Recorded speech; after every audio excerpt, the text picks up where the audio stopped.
Hoy nos complace tener en los estudios de Guajira Estéreo un senador de la República, un senador de la Costa Caribe, actualmente es el segundo vicepresidente del Senado de la República. Les hablamos de el senador Antonio José Correa, está aquí en los estudios de Guajira Estéreo. Senador, tenga usted muy buenos días. Muy buenos días a usted, don Pepe, a doña Kenia, a Rolando, a Ronald, a toda la mesa de trabajo, a Guajira Estéreo por darme la oportunidad de estar en tan importante emisora radial en este bello y hermoso municipio de Riohacha.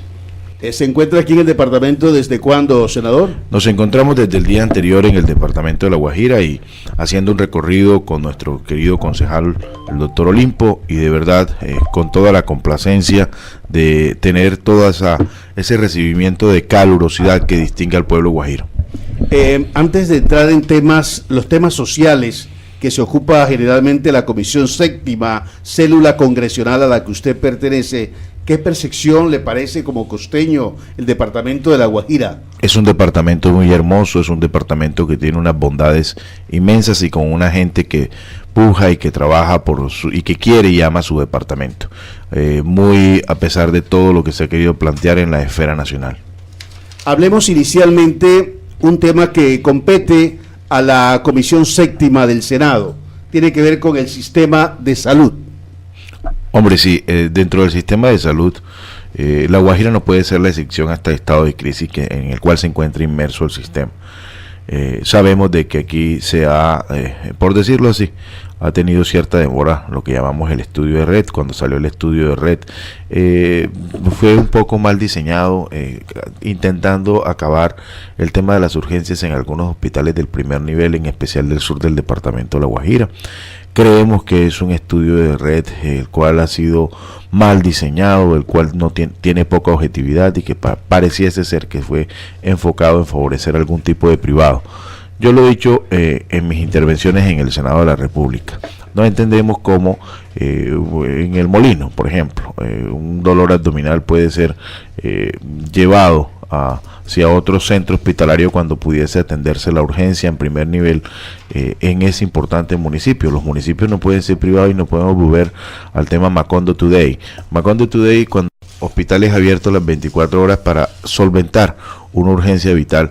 Esto nos los arroja este estudio de red, que quizás desde el centro, cuando se mira y se tiene el diagnóstico de lo que pasa en La Guajira, se equivocan porque son poco objetivos y porque quizás la tecnocracia en algún tipo de arrogancia administrativa tiende a atropellar lo que nosotros representamos en nuestros departamentos.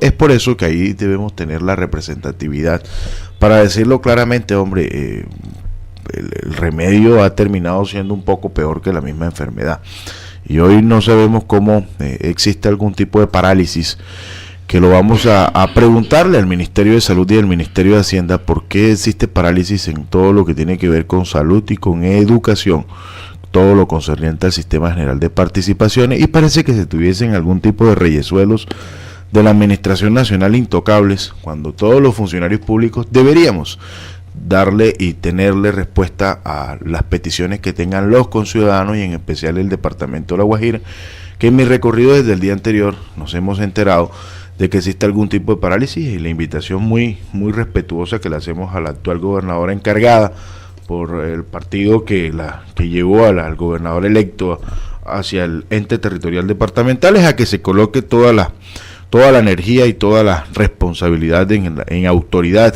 departamental para exigirle a los que quieren hacer y deshacer y quieren ser un poco frenar lo que tiene que ver con el quehacer diario de los recursos del Sistema General de Participaciones, que tengan algún tipo de agilidad, porque la administración pública no se puede paralizar, se tiene que revisar, se tiene que tener objetividad, se debe tener auditoría, pero no parálisis. Senador, el documento Red de La Guajira que usted ha dicho, y es la primera voz que se oye en ese sentido, que está mal diseñado, como usted conoce, duró cerca de 14 años diseñándose en La Guajira. Por una década fue el único departamento del país que no tuvo documento red, y hoy muchos directores, gerentes de hospitales celebran la situación porque les permite de alguna forma el acceso a unos recursos que antes no tenían.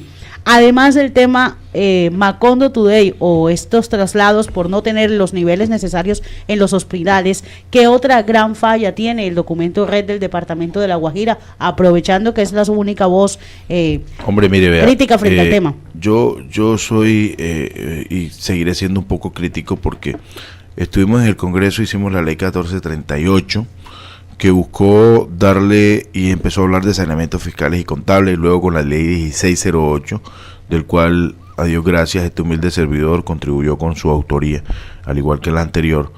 Entregamos todas las herramientas para que los estudios de red no fueran unos documentos ahí que van y una carta de navegación de cómo debe ser el sistema situacional de la red de atención pública en el país, sino que también tuviese los recursos suficientes para hacer el saneamiento fiscal y contable. Hoy no entendemos por qué el letargo de más de 10 años de que no se ha hecho ese dicho famoso estudio de red, luego se hace de manera inconsulta, por decirlo así, con los gerentes de hospitales de municipios de sexta categoría del sur del departamento. Y luego de esto, lo peor, para decirle a los oyentes, es que el estudio de red es tan importante que significa que la nación le puede introducir unos recursos significativos para el saneamiento de la crisis hospitalaria en el departamento de La Guajira. Esto es fundamental, esto es decisivo, y por eso la real importancia de hablar hoy de estudio de red. No porque creamos de que esto es algo novedoso, no, aquí es un tema financiero. Aquí hay dos temas muy importantes en la crisis hospitalaria de nuestro país. Uno, el tema financiero, que se necesita hacer un salvamento para salvar y para salvaguardar la república de nuestro país. Y dos, que existan códigos de buen gobierno para que después de saneado no se conviertan en barriles sin fondo. Estamos con el senador de la República, segundo vicepresidente del Senado, Antonio José Correa, en Guajira Estéreo. Usted pertenece a la Comisión Séptima del Senado, la que trata estos temas de salud, y La Guajira, como usted conoce, está intervenida en este sector.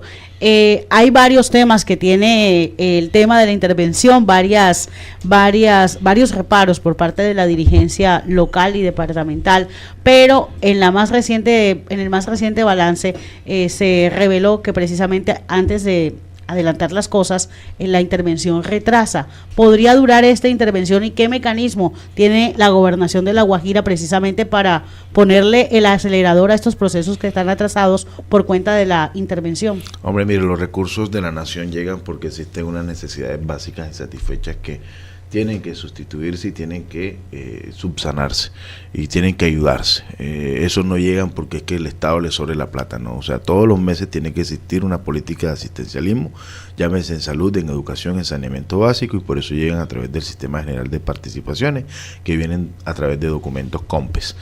Yo lo que sí veo preocupante acá es que en ese afán de querer estar en el estado de revisión, colocamos un departamento que tiene muchas necesidades sentidas en un status quo de parálisis en el cual no se le gira los recursos a los hospitales que tienen que ver con atención de oferta, que tienen que ver con atención en todo lo que emane a aquellos pacientes no asegurados, y que es responsabilidad del ente territorial departamental y que se les adeuda un montón de meses. O sea, por Dios, la plata en la cuenta sirve para ganar intereses bancarios, y el buen funcionario no solamente tiene que llegar a mirar a ver cómo estigmatiza una región, sino también a darle la celeridad y la agilidad para que los procesos no se paralicen y para que no exista algún tipo de letargo administrativo en el cual, le digo muy respetuosamente, en la gestión pública, para esos servidores públicos no solamente se peca por acción de llevarse los recursos, sino también por la omisión de darle la suficiente celeridad al sistema de recursos, porque recordemos que con eso muchos niños enfermos no son atendidos y pueden morir en las urgencias de los hospitales, lo cual los convierte en cómplices de toda la actuación que pudiese darse. ¿Tiene mecanismos la gobernadora para ponerle el acelerador a una intervención que viene del gobierno nacional? Pero por supuesto, es que este es un país de constitución y de leyes, y aquí el que manda es el constituyente primario, y la gobernadora representa al constituyente primario. La gobernadora no representa el lapicero, representa al constituyente primario, y estos funcionarios hacen parte de la tecnocracia, y de alguna manera tiene que haber algún tipo de concertación con el gobierno nacional, porque tampoco creo que el señor ministro de Hacienda ni el señor ministro de Salud sean tan testaduros de que quieran paralizar la administración pública en La Guajira. Hay que llegar al diálogo, hay que elevar voces de protesta para que se examine la funcionalidad. Hombre, no estamos diciendo que le paguen a todo el mundo, que exista todo el proceso de revisión y de auditoría que ellos quieran hacer, pero que por Dios no se paralice la gestión administrativa, porque en eso no se afecta ni la gobernadora, ni el señor administrador de educación o el señor administradora de salud. Se paraliza La Guajira, los más necesitados. Estamos con el senador Antonio José Correa. Seguimos escuchando a los congresistas sobre sus opiniones alrededor de la reforma política, que según los observadores se desperdició una gran oportunidad para cambiar las reglas del juego de la política y modernización del sistema electoral. Su opinión sobre el particular, ¿por qué cree que se hundió esta reforma en el Congreso, senador?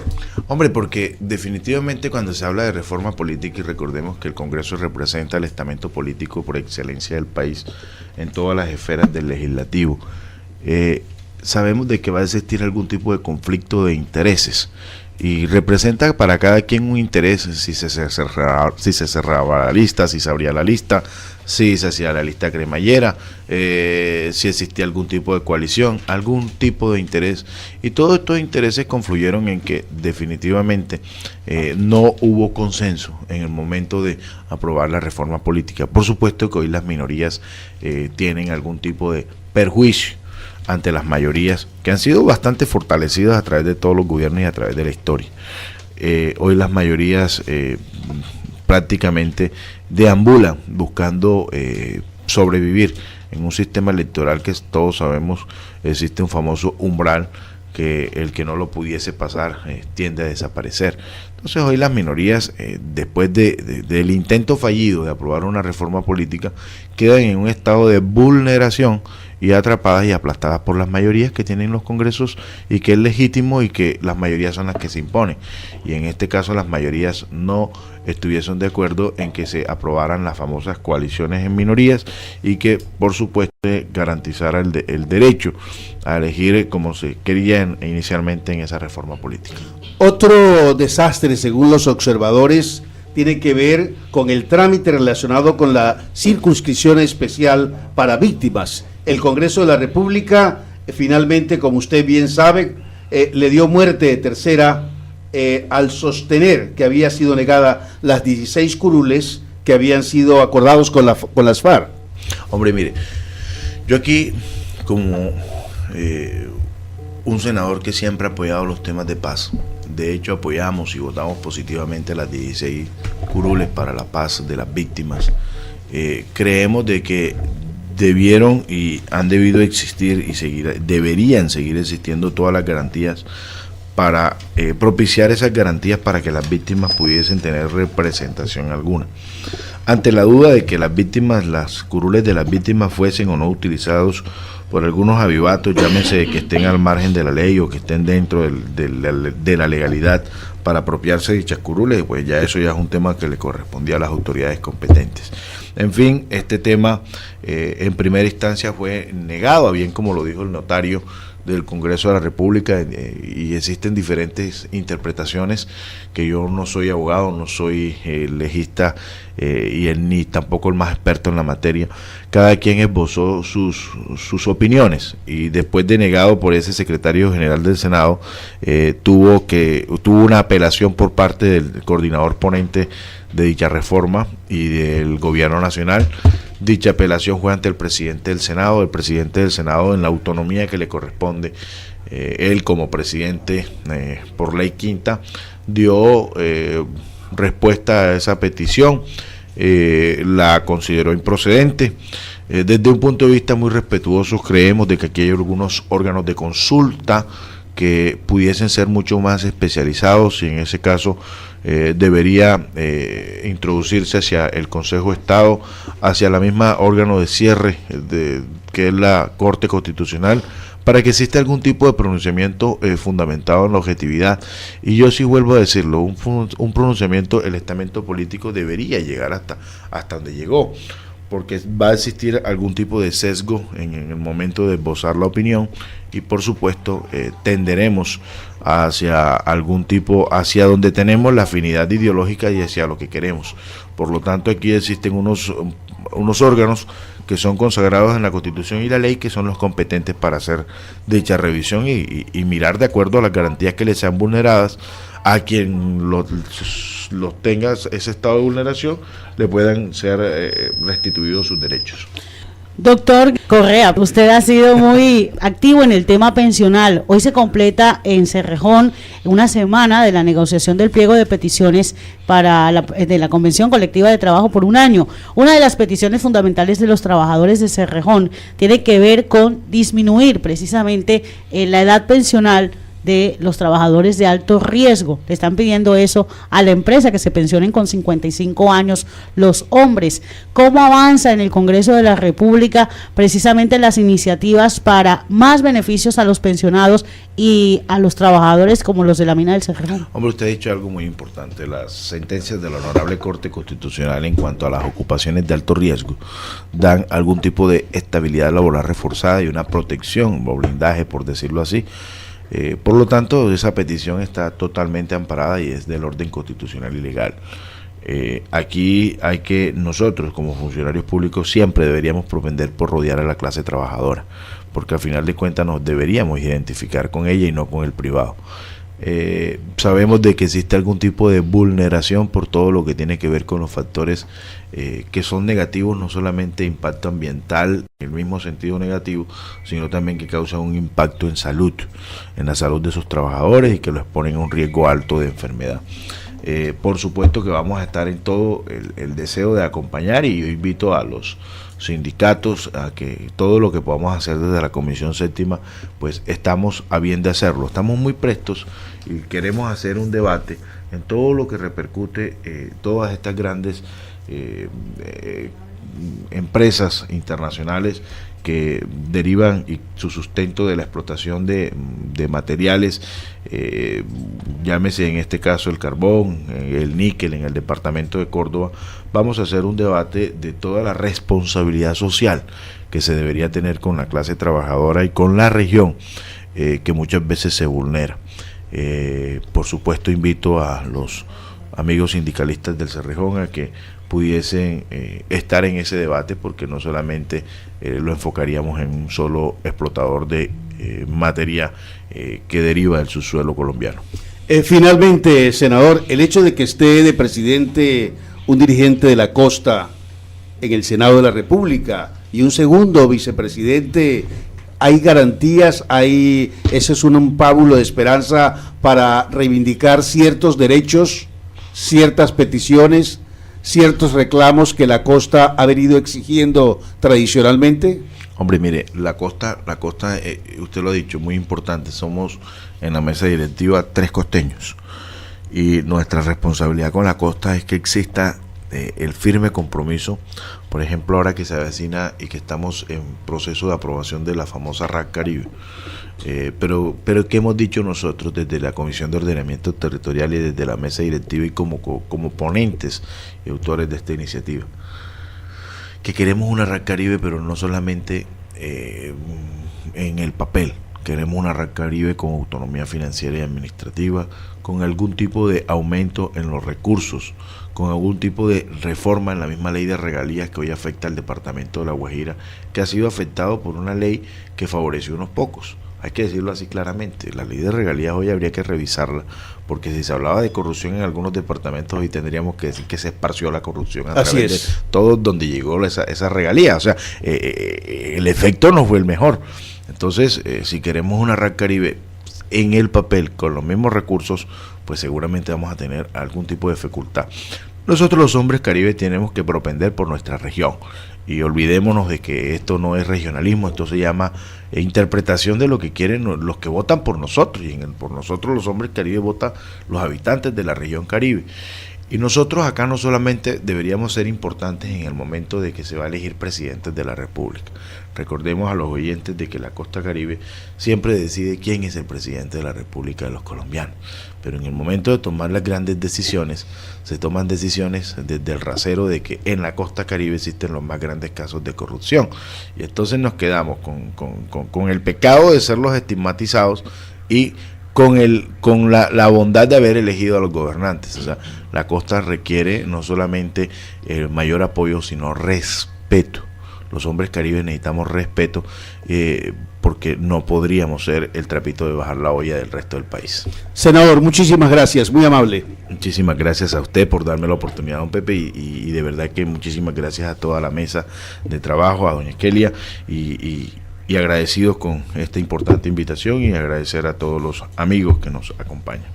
Se ha dirigido a la opinión pública del departamento de La Guajira el segundo vicepresidente del Senado de la República, Antonio José Correa, a través de la emisora Guajira Estéreo y las emisoras asociadas.